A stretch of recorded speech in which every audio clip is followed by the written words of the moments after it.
Hi, I'm Ben, And I'm Josh. and this is the Bad at Magic podcast, a podcast about games, life, and other things. And welcome to episode 46 and a half. We're going to do a special bonus episode to show our Patreon supporters how much we love them.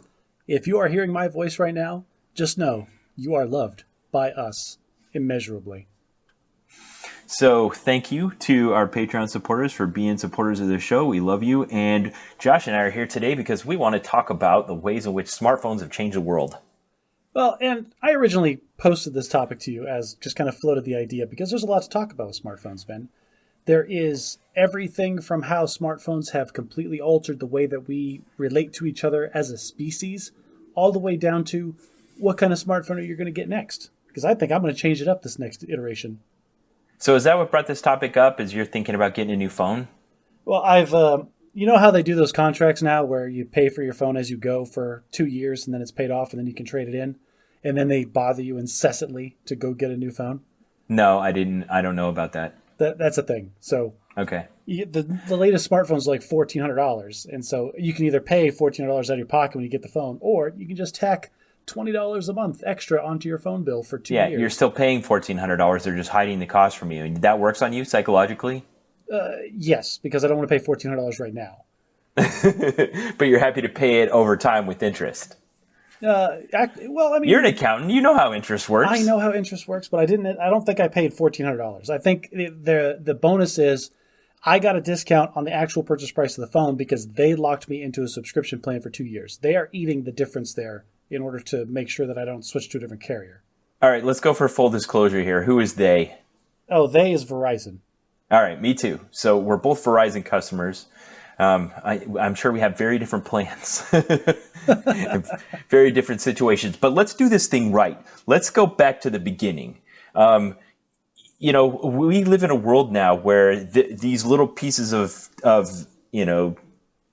silicon and glass and plastic and lithium ion that we carry around with us in our pockets have transformed the world around us. But it happens so fast, we forget that 10 years ago or 20 years ago, this wasn't even a thing, and it wasn't even in anyone's imagination. No, not at all. I mean, for the longest time, phones were getting smaller and smaller and smaller. Like, I remember the first mobile phone that we had as a family was the size of a suitcase, and my dad installed it in our van. And it had a handset with a cord that you had to like pull off of the thing. Like, it was this giant beast of a thing. And it was amazing that we even had one. And it cost like $1 million a minute to even use the stupid thing. Yeah, wow, that's a lot of stuff that was different back then. So it was really big, probably because it needed to use higher wattage broadcasting and receiving because it was farther away from weaker towers and the technology wasn't as well developed. And it was voice only. And I assume your dad got it because it helped him be more efficient at work? No, absolutely not. I think he got it as a safety measure for my mom's car at the time, and or because it was cool. We didn't keep it. We had it for a while, and then I think when we sold the van, it went with the van. Because after that, I don't remember it being in my life anymore. I can't even imagine that now. It's selling a phone that goes along with your car. So my connection to this old, back in the days, we call them cell phones because, of course, the technology is in cells relative to the antenna towers that send and receive the signals that connect you to the network. And the thing that made it even viable is the fact that it was able to detect when your signal was getting weaker to one tower and stronger to another, and it would do this thing where it would switch you over from one to another. But early on in the technology's life cycle, it was really bad. Like sometimes it would drop you for no reason, you wouldn't know why or whatever. But regardless, the groundwork was there. The coolest thing about cell phones, the technology, this just blows my mind, is that every tower has a list of all the phones that are assigned to it. And each phone has some unique software identifier that's this mathematically ginormous number. Yeah. And they all have this cool property where they're like orthogonal to each other in ninth dimensional space or some nonsense. And so the tower, like every millisecond, calculates the signal that it has to send to every single phone on its list, runs it through this algorithm, and comes out with one signal that it blasts out to every single phone on its list. And then the phone compares that signal to its own unique identifier to determine what signal this phone should be receiving. Wow, I did not know that. Yeah, how cool is that? So my connection to this is back in the early '90s when I took my first. I quit my job at Taco Bell and went to be a salesperson at Sears, and I was in the electronics department, which meant that I sold cell phones. And let me tell you, it was archaic. I remember one of my duties when I would sell someone a cell phone is that I had to program it. And these were little handheld devices with usually a monochrome display. And in order to program it, like for instance, a Motorola phone, I think I had hit the star key 13 times. And then I had to type in like a weird code to kind of let it know to go into program mode. And then I have to program it which carrier to connect to. And then I had to program it which phone number it was going to have. And if I got anything wrong, I had to start the whole thing over. Nice. And it could only be programmed a certain number of times before it was like bricked and you had to start over with a new one. And then I had this amber mainframe terminal in the corner of where I had to go and connect directly to the cell phone supplier's base station system to let it know that the phone had been activated and make it work. And it felt like a miracle to get a phone to work. It's not like we do now where you just pop a SIM card in and it's good to go. Oh, they don't even do SIM cards anymore. It's all software now. You can activate your own phone. This phone that I purchased here 2 years ago, I brought it home in the box and went on the website and activated it all myself. But even then, what you and I are talking about now it was within the realm of possibility a long, long time ago. Okay, so we have this thing where it's two tin cans and a piece of string between. Let's just cut the string, but it's still 2 tin cans and a piece of string. Right, and I think the biggest thing there is that it was voice only, like you were talking about before. This phone, all it did was analog calls to another analog phone number, and that was its function. And I think this is the reason that we kept driving them to get smaller and smaller and smaller, because it serves one function. We don't want it to take up that much space in our life.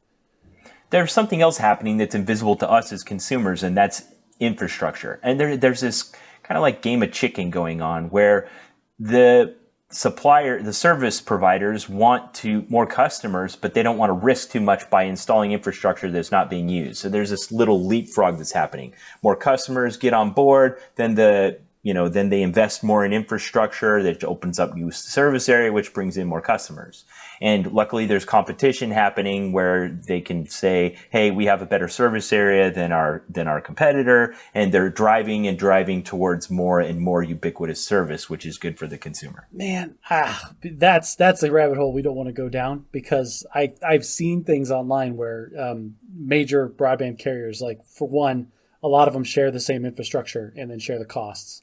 And then two, they try to deconflict where their major outlets are, like city-wise and things like that. So that's good. And then they just have agreements with each other to share infrastructure. And then, okay, my customer's using your tower, so you pay me the money.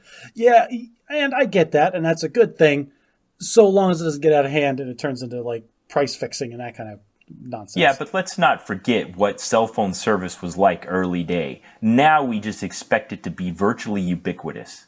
Well, we can complain about like where it is now, but I don't want to go down that road. I will take your lead, and I will talk about what service was back in the day. The very first cell phone I had, it was when I went off to college, and my parents bought me one of those Nokia indestructible bricks. You remember those? Yes, absolutely. They make internet memes now where it was like Thor's hammer. Like there's nothing you can do to break that will be my first image I'll share in our show notes. I'll put on Patreon. I liked that phone because I could charge it, and that battery had just no end to its life. Like I would charge it, and I wasn't allowed to have it at the time at the academy, so I would hide it inside the mechanism of my laser printer. And the battery would last without being charged all week, no problems. A week on standby? Oh, yeah. No problem. I remember telling this to customers when they come and you'd be like, all right, this is the phone. Here's how much talk time you got. Here's how much standby time you got. We completely got away from that because we are demanding our phones do so many more things other than just wait and keep a little keep alive signal to the local cell tower. Well, I remember the biggest thing about this phone was the third call that I got, because this phone was shipped to me in the mail. And my parents bought it, activated it, and then mailed it to me, like with the intent of, we're giving this phone to our son. He's in another state. Well, I got it, and then we talked on the phone for a couple of hours that weekend, and then I forgot about it. And then I got a voicemail, because you used to get voicemails, that said, do not use this phone. Like, I will send you an email. I was like, oh, that's weird. And I got the email saying that they got the first bill for the phone, and it was for $2,600. What? because I was roaming, Ben. Oh, wow. They mailed it to me in a different state, and I got a $2,600 cell phone bill for the first month of use because I was in Colorado when the phone was activated in Arizona. Holy crap. So what was the outcome of that? Did they end up paying that bill? I had to call customer service, and I got to a tier 2 guy, and he explained, oh yeah, this happens all the time. You have to go into the phone, into this setting, and set your current tower as your home area, and then you won't get any roaming charges, one. And two, I'll go into the system and I'll credit you for the $2,600. Wow. Hey, that's a good example of someone applying some common sense to a situation, working it out rather than hitting you with a insensitive bureaucratic answer. I will remind you, I had to get to a tier 2 guy in order to get that. But yes, okay. It did work out well after that. Good job, Josh versus bureaucracy. This is old hat for you. So the point, man, that's a hair-raising story. I remember those tales in the early days of people getting like entire reams of paper from like 1 month where they were like individually billing them for every text they would send. Oh, yes. Because text messages were still an archaic thing. Like, this is a blast of data from your cell phone to another cell phone. It's like a call. They had to make a whole call and do an analog thing or whatever. Ugh. No. Yeah, so they would literally send them like in the mail entire like books worth of paper for just texting back and forth to someone. Did you ever text in those days of the monochromatic screens? No, I didn't. You've mentioned before that your sister was so prolific at it that she could type faster than a regular keyboard. She could type faster on a cell phone, just like the 9-digit numbers and that T9 thing where you have to click the button multiple times to get to a letter. Yeah. And she would do proper capitalization and punctuation. And she Wow. could do it all without looking at the phone. And I swore up and down to her that text messaging was the dumbest thing ever. Like, I have a phone, just call them. It's the dumbest. Like, this is, why would you spend so much time learning this obsolete skill that's not going to benefit you at all? Yeah, we're not very good at understanding the way these things are going to transform our lives because it's so foreign to us. So let's talk for a minute about some of the ways that we envisioned communication in the future. Are we not going to continue this progression into the smartphone era and talk about that? Or are we just going to talk about, at that time, what we thought cell phones were going to be? At that time, what we thought it was going to be like. Well, the trend was, like I said, it was down and down and down. Smaller and smaller and smaller. I remember I had that Nokia brick when I was in college. And then when I got out of college, I needed a big boy phone. So I got the coolest phone. I maintain this. The coolest phone was the Motorola Razr. Do you remember those? It was like a little really tiny, slim, and it would flip open. Yes, and it would flip, and it had it was everything you wanted in a phone. It was tiny, it was unobtrusive, it had decent battery life, and it was cool looking. Right, and it felt like the pinnacle of technology. Like the only place for this to go is to continue getting smaller. Yes, like this is going to be like what we. Yeah, and that's what all the TV shows showed us. All the movies. Like we just talked about Minority Report, where they had like this little tiny Bluetooth thing that was his whole phone. Yeah, they just pop it on their ear and they were good to go. You know, and you can go back to like the 50s. I think in the 50s, the comic Dick Tracy, he had like that phone watch that he would talk to, and that was high tech. He was like, wow, what a cool spy. And then in the 60s, it was Get Smart, and it was kind of satirical, but he would take off his shoe and talk into it like it was a phone. Which, I mean, in the 60s, that's mind-blowing. You had to have a whole phone booth to call anybody back then. Yeah, and then in the late 60s, Stanley Kubrick came out with 2001: A Space Odyssey, and I think in that they had like these suitcase-looking things that had like a TV screen in it, and it was like a video phone. So they were kind of anticipating the addition of the ability to do video conferencing, and that was what we imagined the future was going to be like. Back in the day. Then in the late 70s, you had Star Wars, and then there were holograms projected into space, and you were talking to them kind of like they were in the room. And then Star Trek also was kind of in the same time period. Again, it was like Dick Tracy, just this ubiquitous wireless voice technology. That was what we imagined the future was going to be like.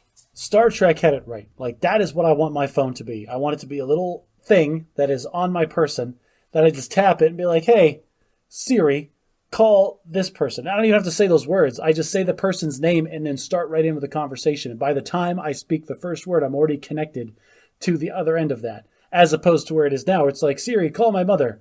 Okay, searching recipes for banana bread. That is not what I asked for, Yeah, Siri. I get the same thing where she asks me a clarifying question. I'm like, Siri, there's no ambiguity here. There's no reason for this to not already be connected.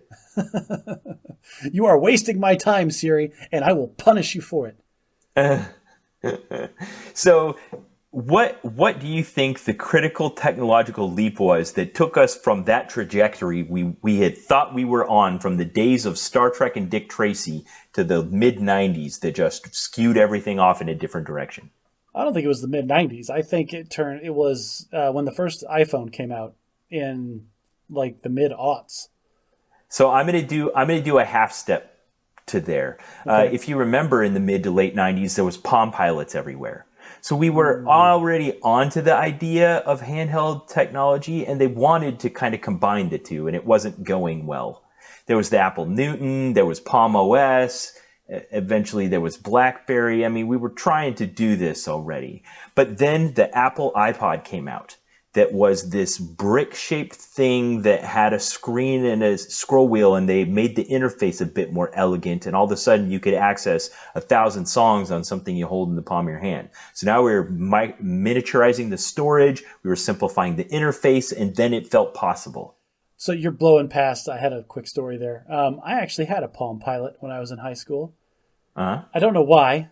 My dad bought it for me at some point. So did you learn the little alphabet where you had to write the funny letters on the screen? Yes. So the Palm Pilot was really bad in its interface because it wouldn't recognize your handwriting very well. And so you had to do cursive letters in certain ways in order for it to recognize different What was characters. that alphabet called? It had a special name. I don't remember, but they had a little game where it would train you how to do it, just like touch typing was. And yeah, I got to the point where I could sit there, and there was only one little area that could do the writing, but I got pretty good at it, and I used it for graffiti. I feel like I That's used what it it for was a called. month, and like I put my calendar appointments in there. What high school student has calendar appointments? I didn't. I played chess a lot. And it made that little chime sound to remind you. Yeah, but anyway, it wasn't. If I can find that, I'll put one right there in the podcast. But like you were saying, like the idea there was that people could get functionality out of a device that they had on their person. And like the entire industry was trying to feel out what functions do we actually need to have? What does it need to look like? How are they going to interact with it? And like your observation of the iPod being one of the first hits is a good one because you're right. One thing Apple does is, aside from overcharge for every one of their products, is they take a lot of time to really refine the core concept and make sure that like whatever this thing is, we're going to make interacting with it as elegant, easy, and as friendly as possible. Yes.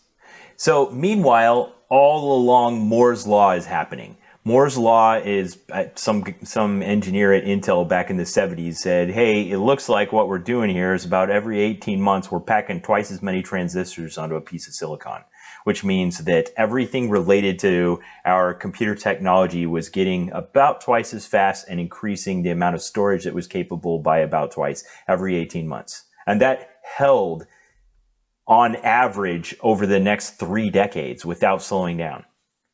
Yeah, we're out of the territory of Moore's Law in the linear aspect. People are looking for cost savings and efficiency improvements in other places. But it held. Like we kept getting better and better at making this technology smaller and better. So as we were starting to do things like Palm Pilots, there were other developments that were happening, like the ability to like liquid crystal displays and miniaturization of all the other components. So that everything was converging on this thing that happened when the first iPhone came out in, what year was it? I feel like it was 2008. I'm going to say 2008. January 2007. You're really close. Oh, that was close. So here they took a lot of the lessons they'd learned from the iPod of miniaturizing a lot of storage into a single place, and like you said, they really made the interface elegant. They took a touch screen and a color device, battery powered, packed it all into a thing that looked just like one of those iPods. I think the original one may have actually had spinning platter hard drive inside of it. Wow, really? Like the first iPhone had a spinning hard drive? maybe. Get out of town. There's no way No, that can be I don't know. Maybe it's flash storage, but it was that it was that size. It was kind of thick and chunky, but roughly about the same as the one I'm holding today. But it was definitely bigger. I remember there being jokes about holding it up to your face, like, ha ha. Phones have gotten smaller and smaller and smaller, and now they're getting bigger again. Yeah, but this is the thing, is I thought that too. It's like, oh, this phone is enormous, but the difference is I'm not just using it for voice analog communication anymore. Now I have the ability to consume anything that exists on the internet. And it's that key thing right there, the fact that I could watch YouTube videos on my phone, that changes everything. Now I want the biggest, best screen I can get. Yeah, and all that was kind of happening at the same time, and they weren't related necessarily. It was the internet went from being this curiosity to actually becoming ubiquitous, where the information was out there, streaming was starting to become a thing, and all of that happening. I think YouTube started about the same time. I mean, these things were all happening in parallel, and there was this moment when it all converged, and it was this massive cultural happening where everybody wanted one. I will tell you this. The iPhone was the first time that I realized what a superior version of communication text message is over voice communication. Huh. Like nowadays, people call me and I look at my phone confused. Why is this person calling me instead of sending me a text message? Talk about that a bit more. Okay. What makes it superior? Text messaging is superior to voice calling because it is asynchronous. Ben, if I called you on my phone, you have to stop whatever it is that you're doing in order to interact with me. If I send you a text message, that text message waits until you have a free minute in order to read, process, and respond to me. Okay, so we call that asynchronous. I said asynchronous, I think. Oh. Did I not? I think, all right, Okay, listeners, like if I said it, like at no, Ben. no, I will hear it when I go back and edit this. It'll be like, oh crap, Josh just said asynchronous, and I was thinking about something else. That's the thing, though. That's the key, is I don't have to stop whatever it is that I'm doing to deal with a phone call. I can send a text message and then deal with it later. But it also has a bit of the immediacy, unlike, calling an answering machine and speaking to an answering machine. It is more... What do you mean by that? Elaborate. It's asynchronous, but it can be instantaneous if you want it to. It's true. If you have the time available at the other end of the conversation, that person can just text you right back. But how many times have you ever been in a text message conversation and then just called the person right then? Like, oh, we're going back and forth. He's clearly into this conversation. Let's talk it out. I don't even want to do that.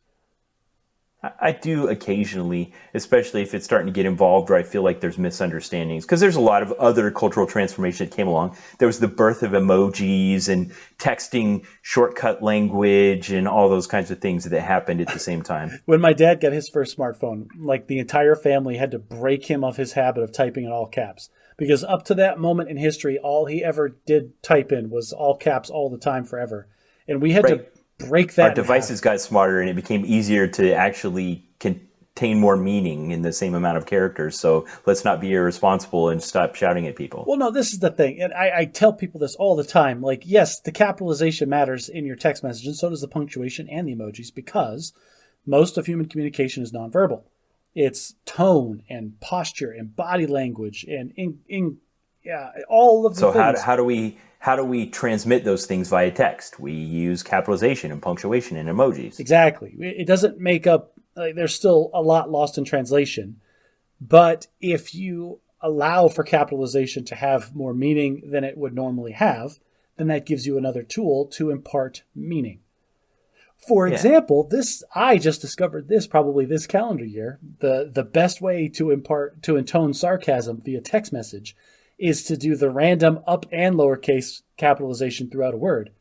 Yes. Have you seen that on the internet? Yes, I have. I've actually used it a bit. I like it. Yes, and it's perfect. You send the text message, and there is no way to read it except as you being mocking when you're saying it. Yeah, you can kind of sense the sarcasm in the text. Just like when you type in all caps, it's like you're shouting. Exactly. Emphasis. Like, these are important tools that we cannot disregard. And this cultural transformation is happening all over the place. You made a good point by saying that your dad actually had to kind of unlearn some habits he'd gotten because the technology had improved. And this is, so like you said, this is happening all over the place. And what's very interesting is that what we are seeing here in the US is different than what's happening in other places in the world. Because we, like you were talking about, we went through this transformation where we had desktop computers and email, and the internet was just becoming a thing. And then we got smartphones, and then it started to transform. So we had this period where the internet was a thing before smartphones were a thing. But there are countries in the world where they are getting the internet and smartphones at the same time. And they are skipping that entire process of like development or having a desktop computer at home. And like, I remember for the very short time that I worked at the soul crushing job that was GoDaddy, they had a couple of speakers talk about the transformation that smartphones were having in like non-first world countries, because these people are going from having nothing to having smartphones, and they don't even have computers in their life. Like, their smartphone is the only way that they interact with the larger world or the internet or all of their computing technology. Yeah, it does an interesting thing because it allows them to kind of tap into the infrastructure in a way they couldn't in a traditional way. You know, you can't have a house with wires that go to your house that you use to connect to the internet, but they can just carry around a small, cheaper, less intrusive version of a computer that allows them to tap into all that wirelessly. So, like you said, it's completely skipping over the middle step. Yeah, and so we have kids in what are traditionally agricultural villages in the middle of nowhere, Peru. All of a sudden they get a smartphone, and who knows, maybe they're the next number one hit on TikTok, and they become monetized and start earning an income. Who knows?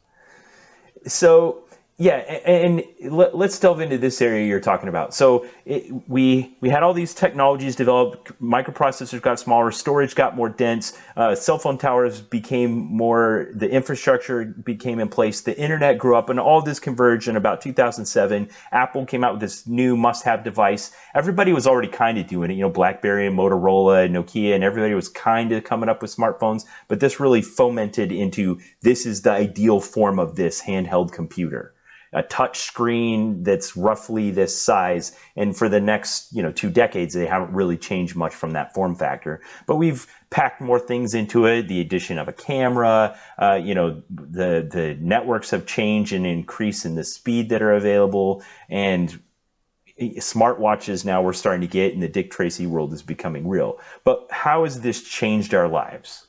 So I think this has changed our lives dramatically. Like, one of the biggest things is just the fact that you have access to the sum of all human knowledge with you in your pocket at all times.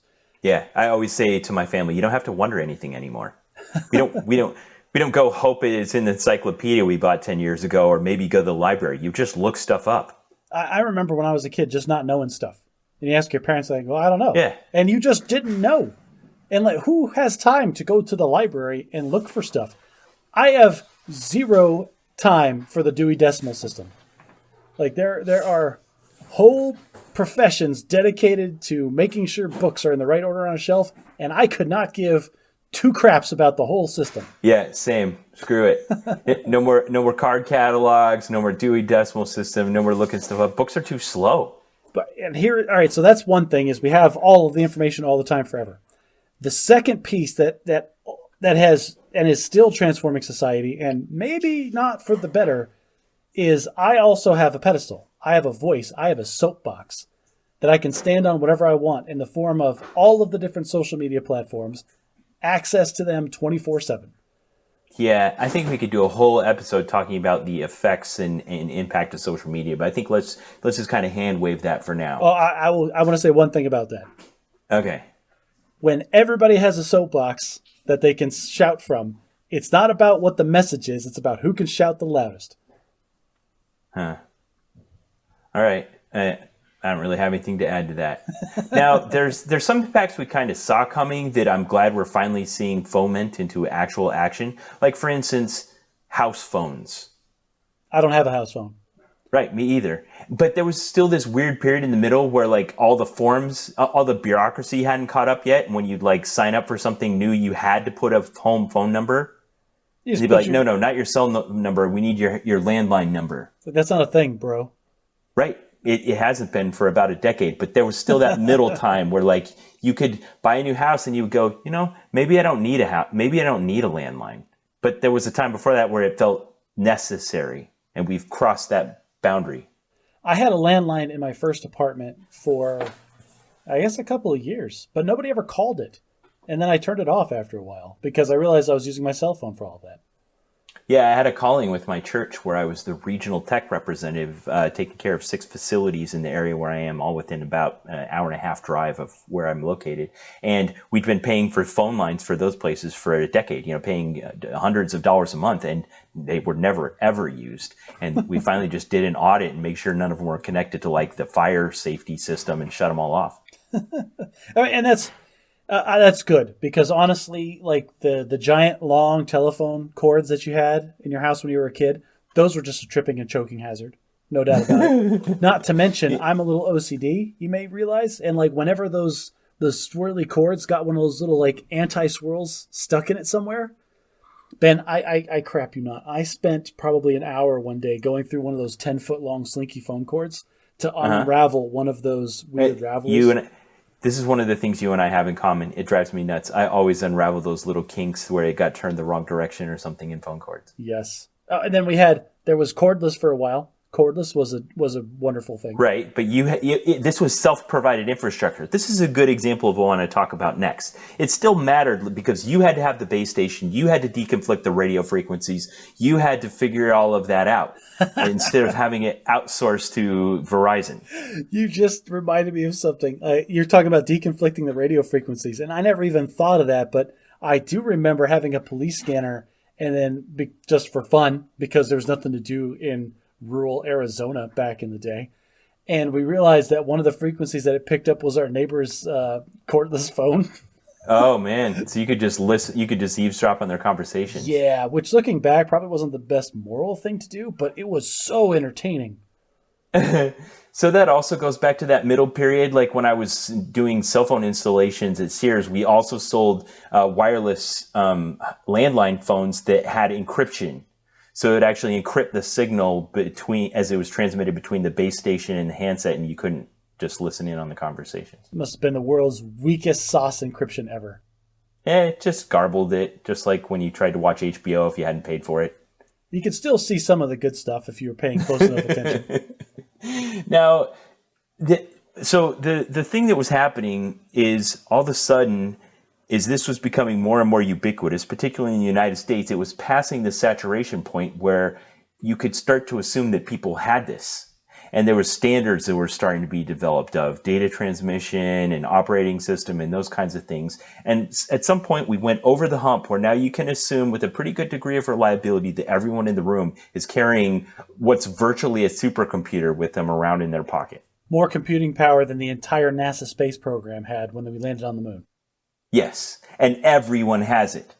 Now, something we didn't anticipate as this was happening is that this allowed a lot of things to change their business model entirely. It created new things that popped up out of nowhere, and it took other things that used to go and transform them. Let's say, for instance, if back in the 90s you wanted to buy a remote control car, they needed to plan out in what they were going to sell you, the car and the remote control and everything that goes along with it.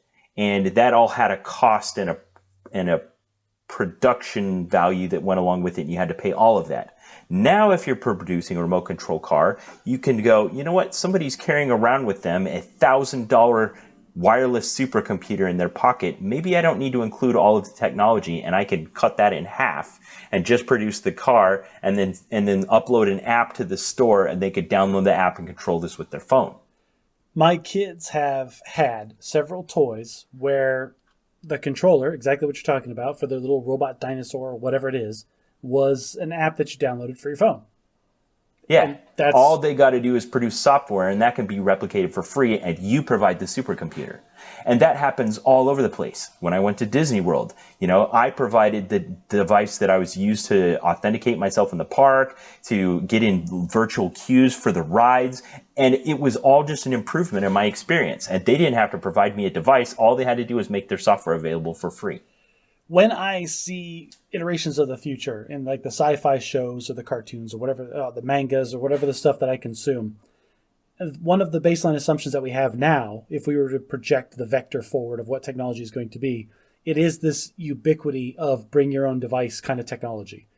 where everything is standardized to a point where you just have a thing, whether it's a watch or a phone or an implant in your skull or whatever. And then when you Yeah. go places, whatever you're going to interact with is going to seamlessly and flawlessly work with whatever device you have. The most recent one I've adopted is Apple Pay or whatever, Google Pay, whatever the equivalent of is. But just the fact that my phone has some kind of like local, very short range wireless transmission standard that it can use to authenticate myself using my biometric identity to then be tied to my pay methods and do that. And I love it, Josh. This feels like the future's here.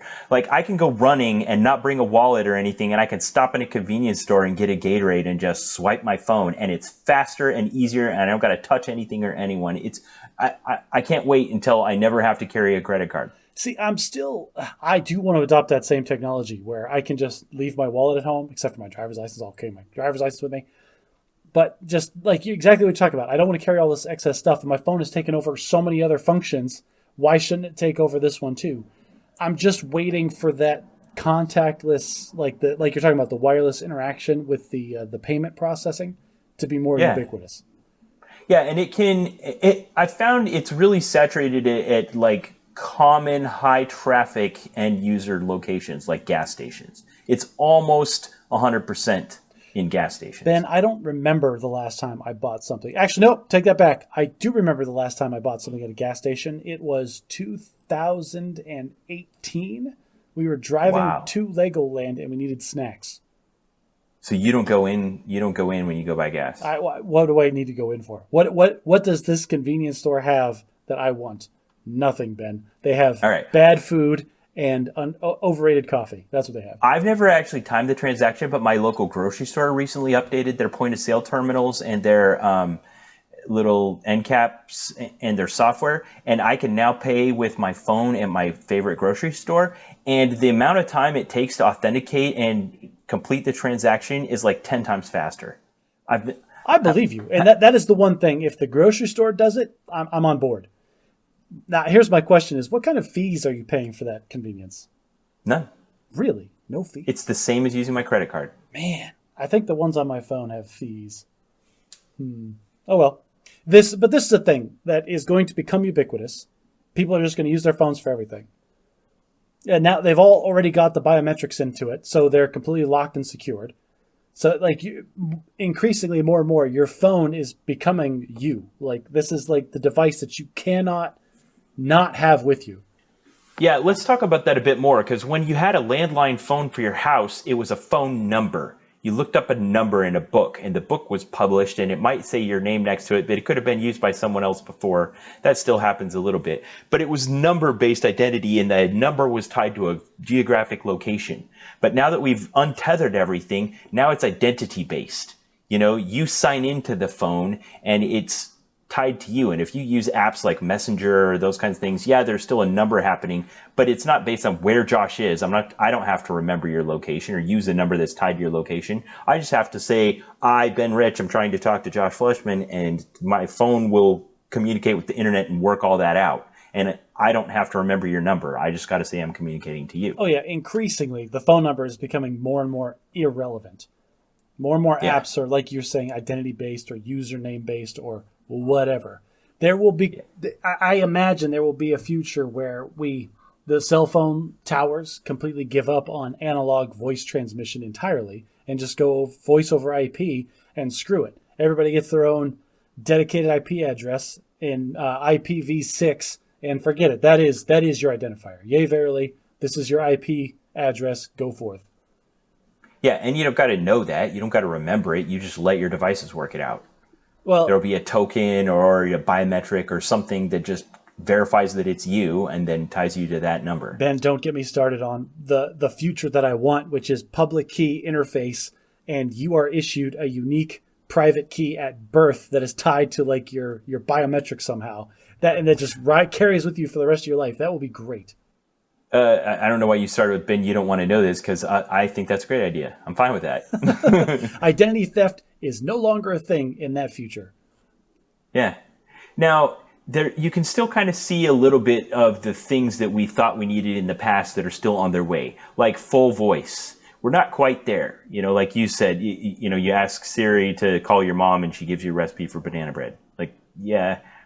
And that's more but we're getting there. Yeah, we're getting there. That's a problem with, there is so much variance in the human language and so much ambiguity in the human language. That's the problem. Right. Right. So just as Moore's law continues and our computers get faster and better, we can apply more artificial intelligence to the interaction in real time. Everybody on Earth wants the Tony Stark. They want Jarvis. Actually, no, I don't want Jarvis. I want Friday. I think the the British girl voice is far superior to the British guy voice, but that's maybe just me. Yeah, that is what we want. Now, so yeah, we're approaching full voice and augmented reality. So I got a taste with that this week. My son, we got an Oculus 2 for Christmas, and he finally connected to the computer to Google Earth VR. And I went to my old town where I used to live, and I was just like wandering around it and going to my favorite places, and it was amazing. That sounds cool.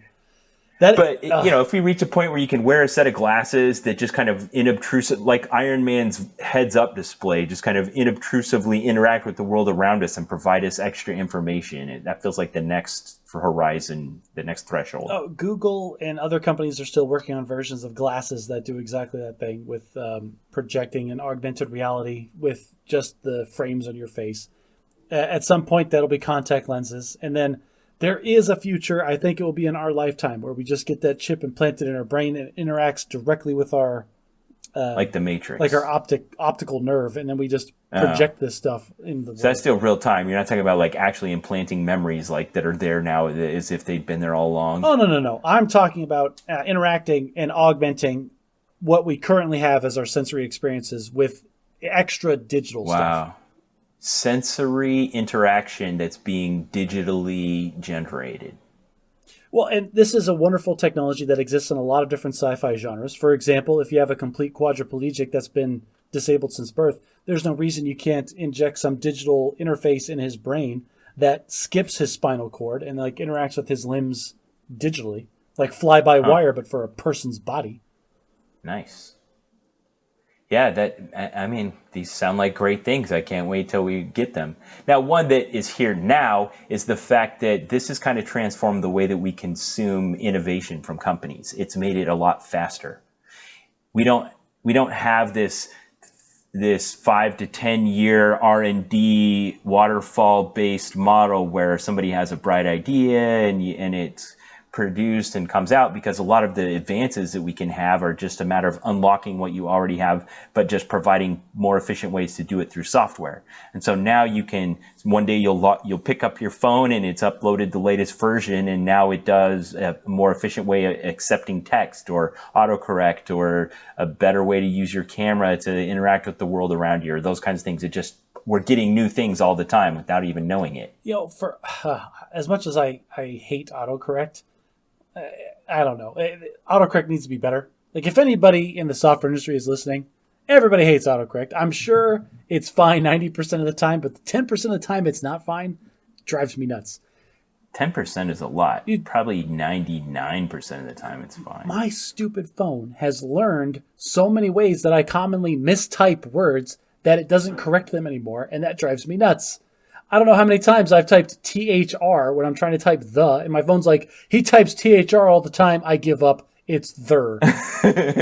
Yeah, but we need better AI that can realize when we're rejecting that autocorrect entry and then take it back out of the database. I don't know. Can I complain about autocorrect in other places for a second? Yeah, go ahead. Okay.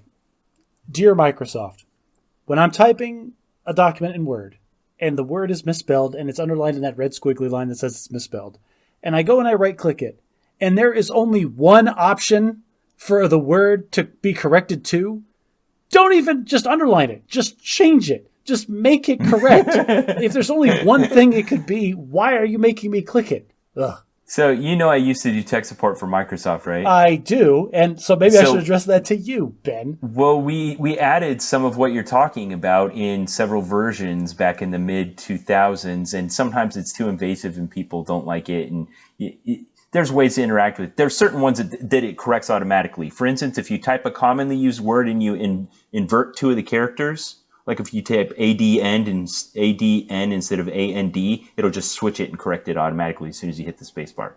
Okay. But other, like, more esoteric words, it doesn't do that. Right. Like, if little Clippy pops up, it's like, it looks like you're trying to write a letter, but you're terrible at writing. Would you like me to fix all this for you? That was too intrusive for the common user.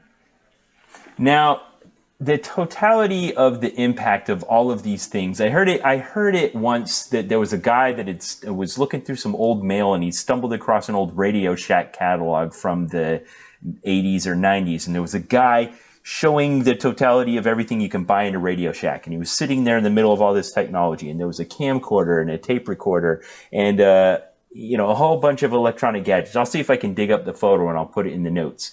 And what you can realize looking at this photo is that we have taken every single one of those gadgets and combined it all into one thing that could do everything.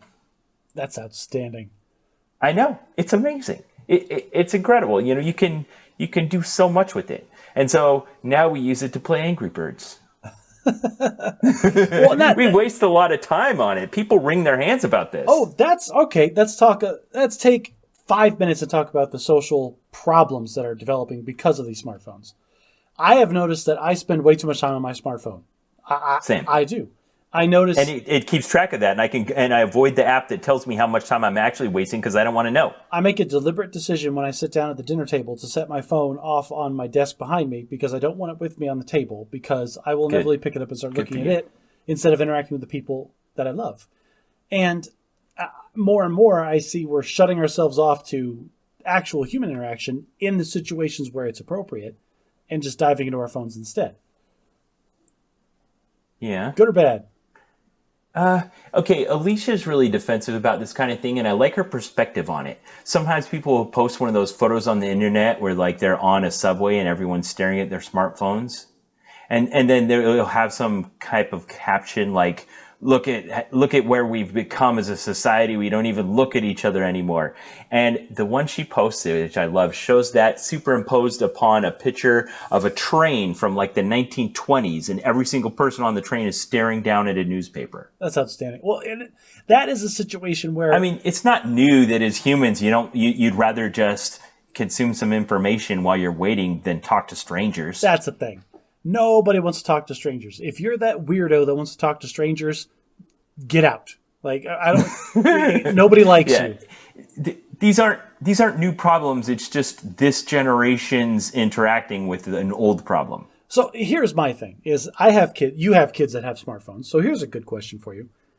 My perspective is that when my kids inevitably get their first smartphones, I'm going to have to implement some kind of structure where there are times when it is unacceptable to be on your phone.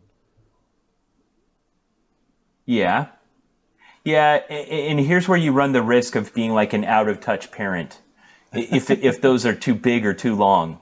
I'm not going to, like, if we're all watching a movie or something and my kid wants to be on his phone, whatever, I do that all the time. But if we're like at the dinner table or like at a restaurant together, like if you want to look at your phone and answer a text, that's one thing. If you're going to sit there and ignore me and just be on your phone the whole time, that's another. Yeah. So this hasn't been a problem yet in my house. My kids are good. I don't know why we didn't make explicit rules about it. They just seem to understand either that or enjoy the interaction we're having, and it's just not a problem. It can't possibly be that second one. They must just be good kids. Who actually appreciates interactions with their family? That's just nonsense, Ben. All right. So back to your original problem. You are coming up on one of the cycles where you paid off your old version of your phone. It's been, what, 2 years since you got it? It's been 3 years now, Ben. It's been 3 years since you got it, which is an eternity in the life cycle of the cell phone. Give me your decision calculus. Okay, so this phone now has two cracks that go diagonal across the entire screen, and sometimes so it's slightly worn from use. It's worn, but there's nothing wrong with it. It still obviously does everything that I needed to do. The battery life is still fine. There's nothing wrong with this phone, so I'm going to hang on to it probably for another, I don't know how long. But yeah, it feels like it's been a while since a new hardware model has come out with a killer feature. That's the thing. That's what I wanted to hit on, is because I'm starting to see videos online of gaming phones. And now, Ben, I'm not a big mobile gamer. I'm really not. But again, that's software. No, it's not. It really isn't.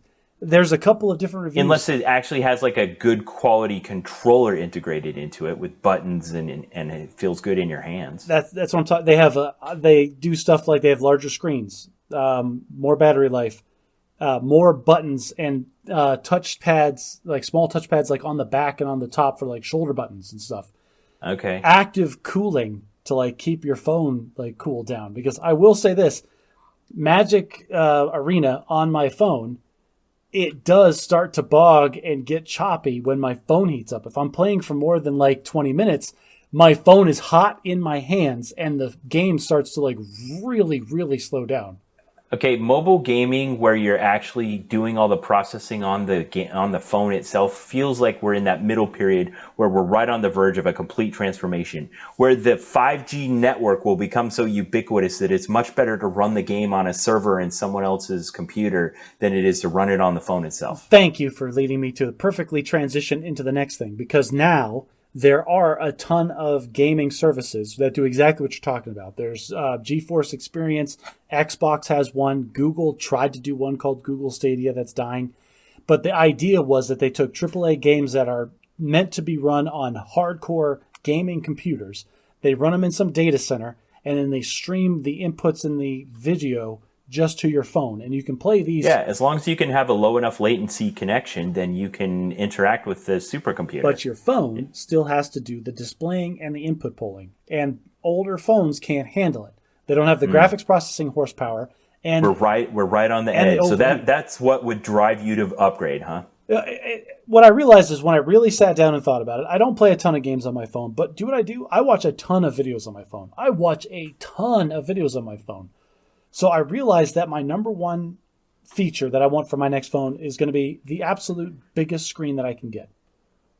Really? Yeah. Like holding an iPad up to your face when you make a call? I'm okay with that, Ben, because here's the thing. Okay. I'm a huge guy. I wear big pants with cargo pockets.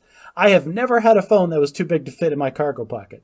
So yeah. All right. Bring it on, industry. I want the biggest freaking cell phone that you can possibly make, and I'm going to carry that sucker around with me. So, full disclosure, what model do you currently carry? What operating system, what model, what manufacturer? Okay, so first of all, if you own an Apple, you're wrong, because it's a virus. If that Apple ecosystem gets into your house, it will slowly take over every device that you own. Yeah, we have it here in my house. You see, and it's a plague, and you can never get rid of it. So I have an Android phone.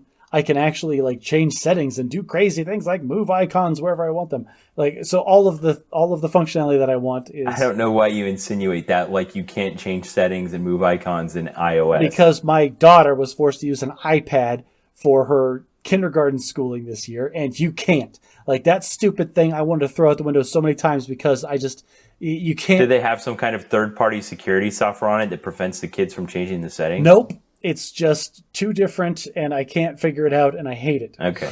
All right. And I'm blaming Apple. Apple, it's your fault. So that's a thing, but whatever. What I have is the Galaxy S9 Plus. I think it's a Galaxy. So that means it's a big screen model. It's not the biggest. Like, this was the Plus. It's slightly bigger than the normal one. My wife has the S9. Previous to this, I had the Note. The Note class of the Galaxy lineup is the biggest screen that they make. I might go back to the Note for the next one, but I don't know if that screen's any bigger. I haven't done enough research into it. But I'm more interested in these like third-party designs. Like, there is LG. Don't buy this because LG's cell phone is going out of business. They're not doing it anymore. But for the longest time, I was fascinated by something called the LG Wing. I think I texted you a video of it at one point. Do you remember? Was it one of those ones where you like twist it 90 degrees? Yes, it had a screen. It looked like a normal smartphone that was just that rectangle. And there was a hidden keyboard underneath. It wasn't and a then keyboard. You looked at the screen landscape. It was like, so the top of it you could swivel to landscape mode, and then it had like a little mini touch screen underneath it that you could interact with. Yeah. And it looked like a big T that was now all touchscreen in video. And Yeah. it was stupid and nobody liked it and it wasn't really good for anything. But I was fascinated by the concept and I really wanted it just for, if nothing else, just the novelty. But they're not, that's going to go out of business, so don't buy this thing. But there is still some innovation happening in the space. Like I was talking about, I saw these gaming phones and I got interested because they're focusing on like the hardware specs and making the phone a better interactive model for gameplay and stuff like that. So as opposed to just being one of the billions of people that just buys whatever the black slab is that Samsung produced or that Apple produced this year, I was looking at other options. That's all. Okay. What I'm going to make an infographic about the two phones that we've chosen because I think as anyone that's listened to this podcast for any amount of time knows, you and I are compatible but different. And as different as can be, and I think that is evidenced by our smartphone choices because I have here an Apple iPhone SE 2020, which is the smallest, least expensive model they produce. And the reason I upgraded to this is because it was exactly the same as the one I had before, but it was 5 years newer, which meant that I could throw out the old one because the battery life was reaching unacceptable levels and the processor was kind of slow on a few of the apps that I wanted to use. So I got the newest model that fit my same cover that goes around the outside of it.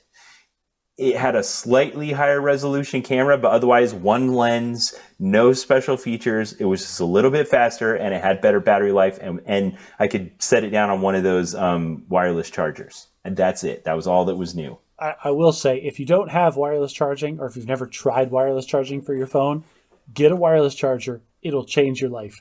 They are amazing. Yeah, it's nice. Okay, and then, that's hang it. on. I run a small, low-cost, low-end smartphone, and I'm very happy with it. I need a minute to call you a cantankerous old man because that whole rant was just absolutely ridiculous.